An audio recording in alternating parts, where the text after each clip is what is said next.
Hello everyone, and welcome back to this month's edition of Building Value. As most entrepreneurs know, and even some will admit, we like to have control. Oftentimes that single reason is the reason we even have a business today. We like to push on things, question why things are the way they are, and ultimately, we like to control our own destiny. And while it's that control that often drives great results, it can be, without us even realizing it, the biggest driver also holding us back. Now, what do I mean by that? I mean that if we were to step back and do an honest evaluation, I'm willing to bet that there are 1 to 3 things that you are determined to maintain control of that someone does better than you. Further, by them being more expert or a specialist, I'm also willing to bet that you'd be able to find a way to incorporate that product or service into your business, leveraging that expertise to free up your time, your energy, and your resources, which in turn would likely lead to an increase in your business, an increase in your time, an increase in your effectiveness, an increase in your revenue and profits.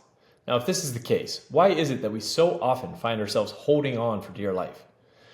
2 reasons, really.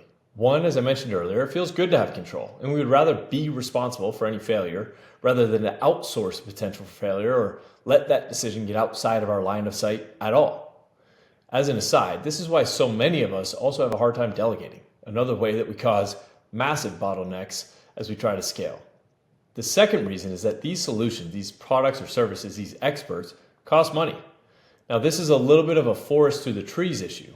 And too often we view capital expenditures or spending money as a detriment, detracting from the money that we can spend in other areas of the business or even take home as profits.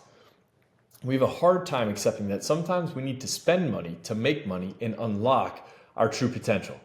Now, this certainly doesn't mean that you do this indiscriminately, but wisely and within the context of your business goals and strategy. At its core, the goal of spending money is to increase your profits.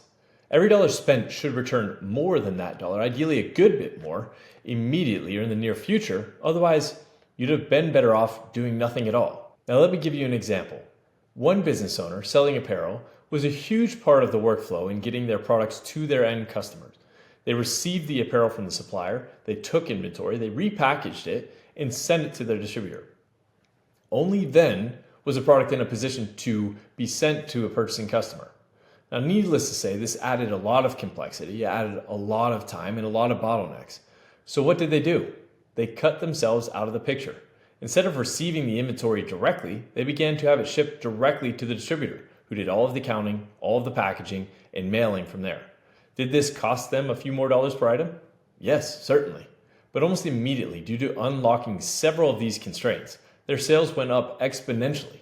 Now, you don't have to be great at math to understand that if your original profit was $10 per item, but due to various constraints, you could only sell 1,000 units, upgrading your processes to allow you to sell 10,000 or 100,000 units at $5 profit can make a big difference in a hurry.